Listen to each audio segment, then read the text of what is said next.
केतु महाराज यदि आपके नवम भाव में बैठे हुए हैं तो वो भी आपके भाग्योदय को बढ़ाने वाले हैं। हाँ, यहाँ पे आपको ये देखना पड़ेगा किस राशि में बैठे हैं और किसके प्रभाव में बैठे हैं। राहु केतु की खुद की कोई राशि नहीं होती, लेकिन जिस राशि में बैठते हैं उसका प्रभाव ग्रहण करते हैं।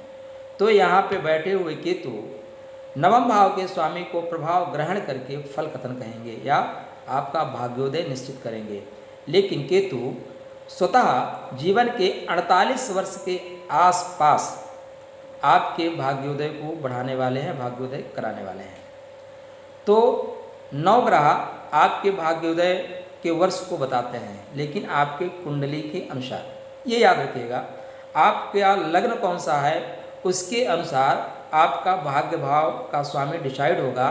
तत्पश्चात ये भी आपको देखना है उसकी प्रथम राशि है कि द्वितीय राशि है। तो वो ग्रह अपनी पहले प्रथम राशि का फल देगा या द्वितीय राशि का फल देगा।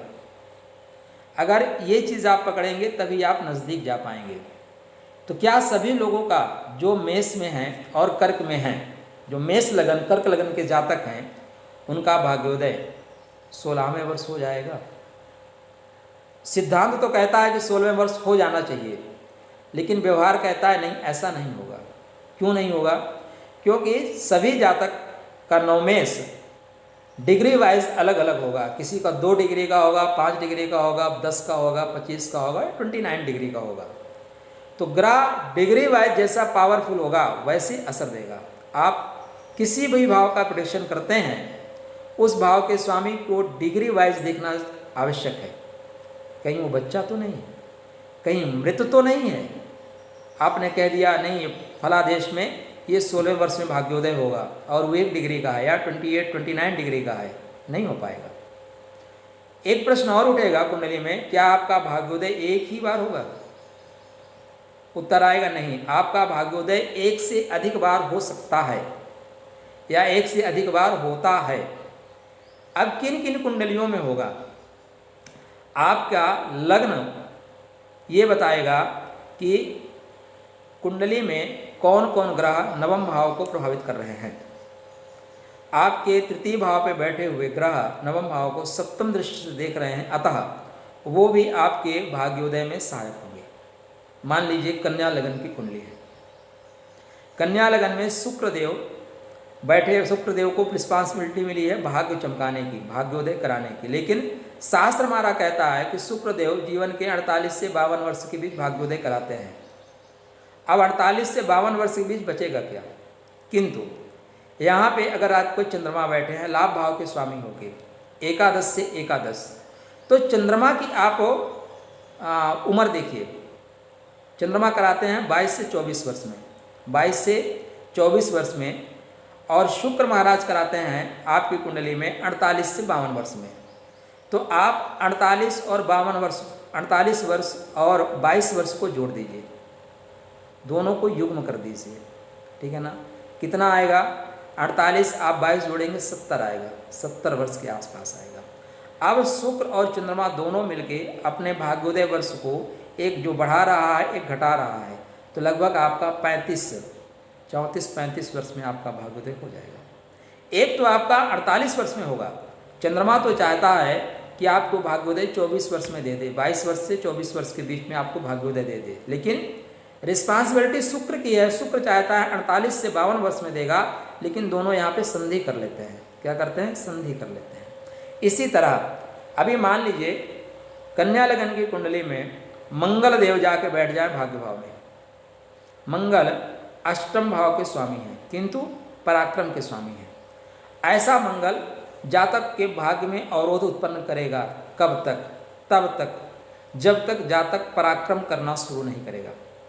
जैसे जातक पराक्रम करना शुरू करेगा वैसे मंगल भी भाग्य में सहायक बन जाएंगे।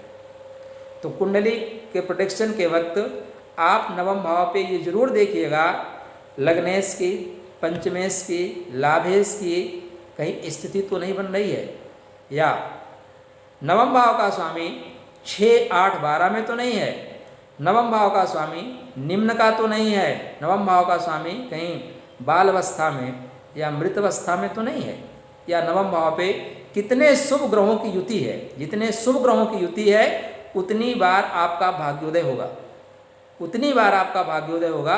लेकिन उसमें से भाग्योदय कारक ग्रह जो है रश्मि वाइज आपको देखना पड़ेगा किसकी डिग्री कितनी ज़्यादा है, वो डिग्री आपको बताएगी पहले भाग्योदय कौन कराएगा, सेकंड कौन कराएगा, थर्ड कौन कराएगा। जीवन में बहुत से ऐसे लोग आपको मिलेंगे जिनके जीवन में निरंतर उन्नति होती रहती है, उनके कुंडली में इस तरह के योग आपको देखने को मिलते हैं।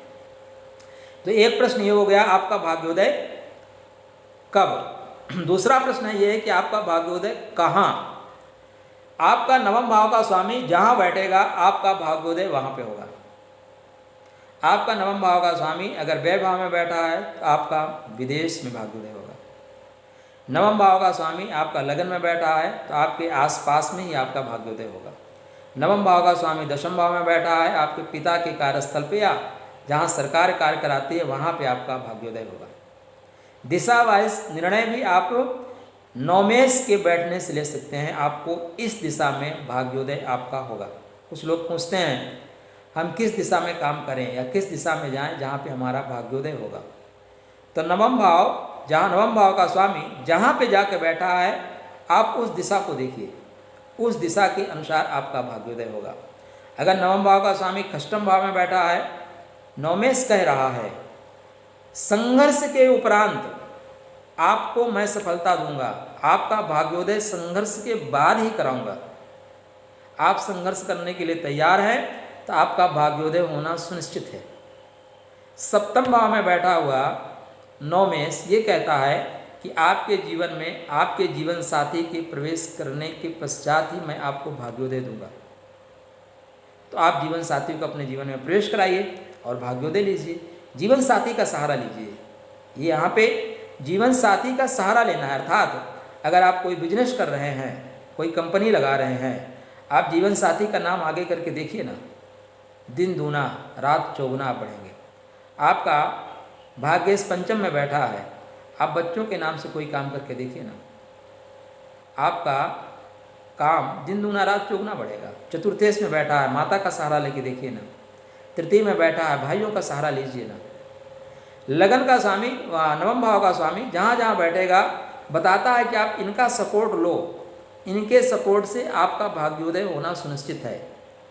तो कब होगा, कहाँ होगा, कैसे होगा, कैसे में तात्पर्य यही है। अगर आपका मान लीजिए नवम भाव का स्वामी दशम भाव में बैठा हुआ है, आपके पिता के माध्यम से आपका भाग्योदय होगा।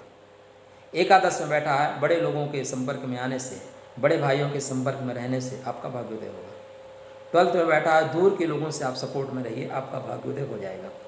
तृतीय में बैठा है, भाइयों का मित्रों का सपोर्ट लो, आपका भाग्योदय हो जाएगा। चतुर्थ में बैठा है, माता के शरण में रहिए, माता की बात मानिए, माता के विचारों से ओतप्रोत रहिए, माँ की सेवा करिए, आपके माता के माध्यम से भाग्योदय होना सुनिश्चित है।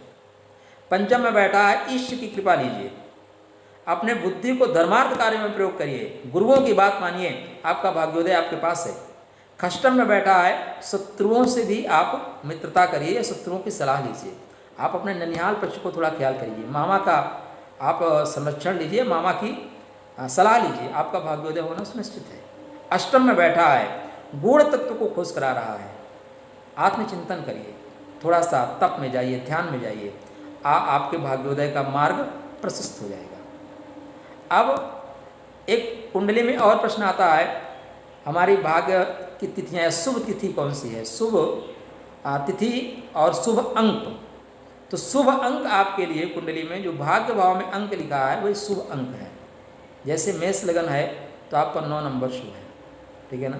कन्या लगन है तो आपका 2 नंबर शुभ है। तो भाग्य भाव का जो स्वामी है वो अपने अंक के अनुसार आपको यहाँ शुभता बताता है। लग्नेश, पंचमेश और नौमेश ये सदैव पावरफुल जगह है या पावरफुल भाव हैं, इसलिए अगर कभी भी इनमें पावर की कमी है तो हमारी नैतिक जिम्मेदारी होती है कि हम इनको पावर दें। लग्नेश, पंचमेश, नौमेश बिना किसी एस्ट्रोलॉजर की सलाह लिए आप इनको पावर दे सकते हैं। किंचित प्रश्न ये आएगा कि आपके लगन का हो सकता है 2 राशि हो, जैसे मकर लगन है, कुंभ लगन है, ठीक है ना, धनु लगन, कन्या लगन और मिथुन लगन, मीन लगन, मेष लगन, वृश्चिक लगन। यहाँ पे सूर्य चंद्र को छोड़ के बकाया की सब दो दो राशियाँ हैं।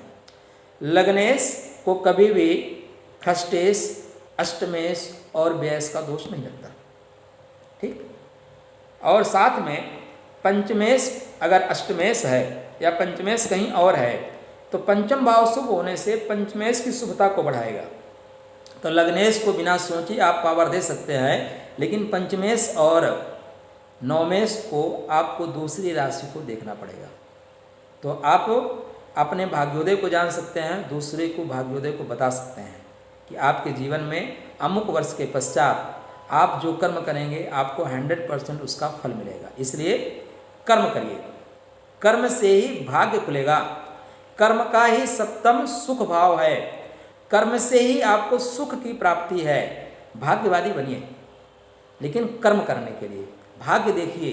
इसलिए देखिए कि आपके जीवन में कर्म करने के लिए शेष कितना है, क्या क्या सहायता मिलेगी, कौन सा कर्म करें, इसलिए आप देखिए। कुंडली आप लोगों के भाग्य को बांचने के लिए नहीं, भाग्य को संवारने के लिए। कुंडली हमें राह दिखाने के लिए होती है, राह बताने के लिए होती है।